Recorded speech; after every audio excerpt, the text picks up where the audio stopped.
Hello, we're at SMTAI 2019 in Chicago. I'm joined by Salvatore Sparacino from Zestron. Thanks for joining me. Now you've got 2 days at the show. Just before we got on camera, actually, you were telling me some really interesting things Zestron are doing, which kind of feeds into bits I was talking about earlier on of people. You know, the workforce. Right. You know, and so often we talk about technology, AI, Industry 4.0, smart factories, smart supply chains, but the workforce often gets left out of that conversation. And there's a lot of things where what we can do to develop people's skills and broaden those skills within business, right, which you were talking about. Yeah, and I'll tell you, it's very interesting. And at Zestron, over the last, I'd say, months, last year or so, we started talking about our employees and basically the lives we live, right? I mean, you have your work life and you have your outside work life, things you do. And we started talking about the chemistry between us, meaning internally within Zestron, right? Like the chemistry, because as co-workers, I work very closely with my sales team, obviously, my engineers, ownership and management and so forth, right? So there's that relationship internally. But just as important, it's the industry as well.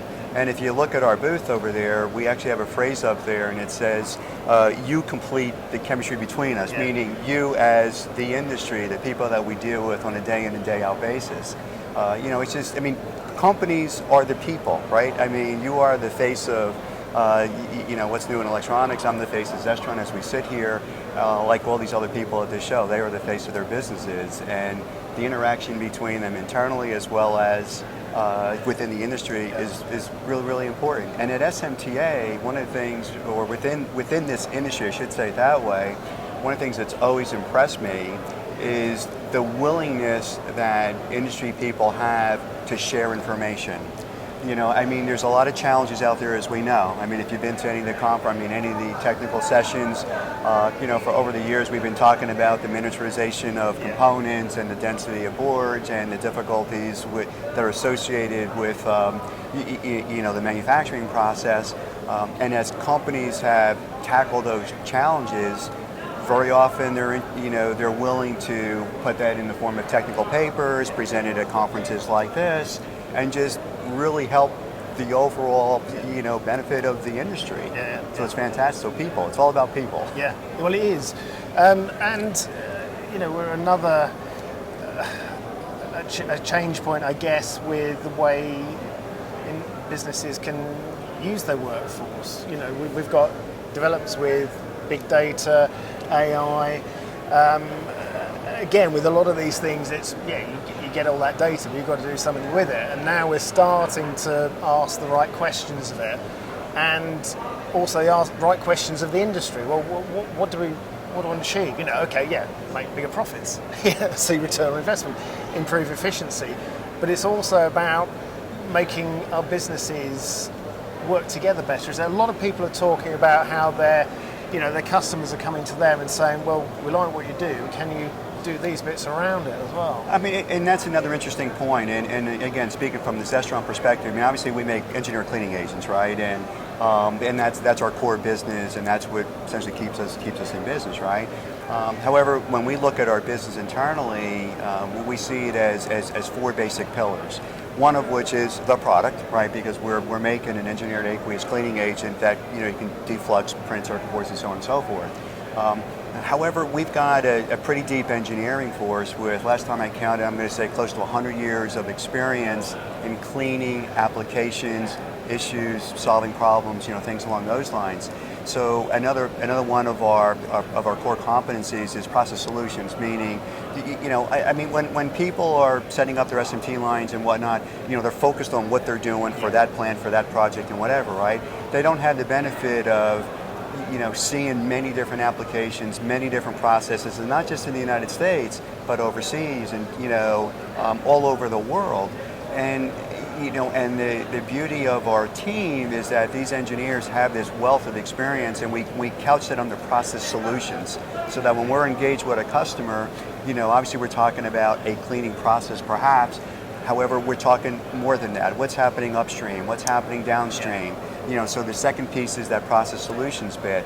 The third piece is, which is very closely attached to that, is what we call our services. In other words, when we're setting up a process, and this is really big right now in our industry with the IPC and the changes with what's going on with some of the test methods, but being able to tutor our customers in what are the cleanliness analysis techniques to use? I mean, how do you qualify a process?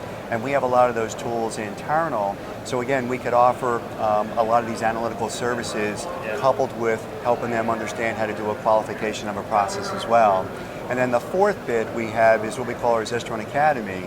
And again, that gets back to the people thing, right? Yeah. There's a lot of let's just say there's always changes in industry, right? People are changing jobs perhaps or things like that. Applications and projects are changing. So we actually run a very detailed training, let's just say, part of our business where we, be it either through webinars, online webinars, webinars designed for specific customers, based around their processes, plan optimization things, and we offer that to the industry.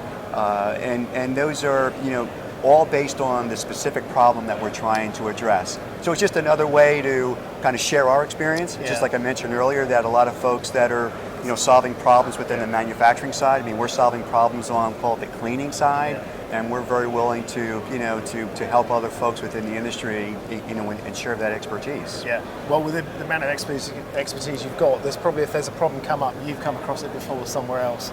More than likely, and sometimes there's new ones, right? I mean, because things are always changing. In this business, solder pastes are continuing to develop, fluxes are developing, components, they're changing. Miniaturization, materials are changing. So there's always new challenges. I'm not going to say that we have all the answers, we don't. However, I feel like we certainly have the horsepower to do the investigation, right? To do the trials, and a lot of that is done internally. However, we like our customers to think of our engineering and sales team as an extension of their own teams, right? From an engineering perspective, a knowledge perspective, where they can tap into any of our folks, be it stateside or in any of our locations around the world.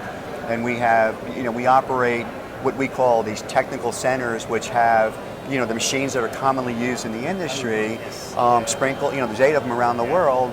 Between China, Malaysia, Japan, Taiwan, Germany, United States. So we can leverage our expertise for our customers in whatever part of the world they happen to be in. Yeah, and what drives it? Is it those challenges that drives development most of the time? I would say it sure does. Again, we work very closely with the solder paste companies because that's, we pretty much we work hand in hand with those folks. So as they're developing, new chemistries, let's say, we're also working hand in hand to make sure that our cleaning solution is still, can still work for that new chemistry, or do we need to tweak ours or redesign ours or do a new formulation as well? So, there's always that kind of technology roadmap stuff that's going on. However, sometimes there's, you run into challenges that you may not have expected. Like I said, it's a different program, a different project, and I feel like we have the wherewithal and the tools to to attack those problems and basically come up with a solution and offer that to the customer. And most businesses operate in a little bit of a bubble of their own, don't they? They sure do. You're not talking to your competitor to say, hey, if you had a problem with this kind of thing, you may well do it through SMTAI, the sort of forums there are here, and with associations in the industry. But on a day-to-day basis, most businesses are looking inward to a degree, aren't they? So if they can call your expertise in, then it's a huge shortcut. It most certainly is, and that's something that we talk about with our customers all the time. And again, it's not that we're saying, hey, company XYZ is doing this, you need to do that. That's not what I'm saying. However, we're attacking a specific problem, and we can identify maybe a given set of parameters that you might want to change on a given type of machine or whatever to make that process run more efficiently. So it could be any number of different things that we could address with the customer to help them solve a particular problem that they happen to be facing. Yeah. So Zestron has to have their eyes on the horizon a lot of the time. They know what's coming over there. I think so, and we coupled with our engineering team, we have a pretty deep R&D team, and these are folks that are PhD level, scientists and chemists. engineered cleaning agents are pretty complex solutions, Yeah. and in and of themselves they're complex, and then you start mixing it up with the kind of solder paste and fluxes and other things that are out there on these printed circuit boards. It gets even more complicated. So understanding from that theoretical perspective how to formulate a chemistry in light of what its function is going to be, the expected performance of it, is pretty critical. And I feel fortunate at Zestron in the sense that we've got a deep level of folks on the R&D side that understand that and can really address the challenges that are in the marketplace. So as our sales and engineering teams identify, say, new challenges, let's say, we can sit down with our team internally and say, hey, this is what we're facing. Some of the things that we thought would solve it, they're not solving it. Yeah. So how do we get around this now? What do we need to do as a team to solve this issue for the customer and bring that solution forward? Yeah. No, it's fascinating. I mean, you can never rest on your laurels, can you? No. Business is dynamic, right? Yeah. So things are always changing. Like I said, you look at this conference, you mentioned, 4.0 and IoT, and one of the presentations I was in this morning, they were showing a picture of, a chip from, I don't know, maybe 5 or 6 years ago, and it might have been like, an inch square, and, today the thing is, fits on your thumbnail. Yeah. So, the technology's changing, and as that changes, it brings new challenges across the board, not just for folks like me in the cleaning side, but on the assembly side, inspection side, up and down the line. And it needs everyone to respond to that challenge. Exactly right. Yeah, unbalances. Well, it's fascinating. Thank you for talking to us, Salvatore. At this kind of show, are you seeing customers, new customers? A little bit of both. I mean, as you're in this industry and you're in this business, you know a lot of the folks, you know a lot of the people. What I see is, even the folks that we're engaged with, there's always new challenges, right? And they'll bring those up if I hadn't talked to them recently. But certainly we're seeing new people, new folks, a lot of young people. There's I'm very involved in the SMTAI, as you may know. I'm on the board of directors, and one of the things we recognize is that there's a lot of what we call gray hairs in the industry, myself included, and we're really trying to engage the younger professionals, get them interested in this business. I mean, when I was a young engineer in school, I look at what I had available to me in school, and you look at what folks have today in school, it is night and day. I mean, it's so exciting to be, in my opinion, to be a young person, either in school or just engaging in the industry. I mean, with all that's going on with the 3D printing technology, material changes, again, the IoT, I mean, so many things are being connected, so much new technology. My wife happens to be a teacher, and we say in our house that our generation are technology immigrants, whereas our children are technology natives. That's a really good analogy. Yeah, you've got 4-year-olds growing up with iPads or whatever, right? Yeah. And it's just a whole different ball game today. Yeah, it's going to be interesting when they come into the jobs marketplace, isn't it? Oh yeah, for sure. Totally different. For sure, but it's exciting. It's really exciting. Well, thanks for spending the time to talk to us. Hope the show is successful for you. And we'll see you again soon. Thank you. It's been a pleasure. Thank you. Appreciate the time.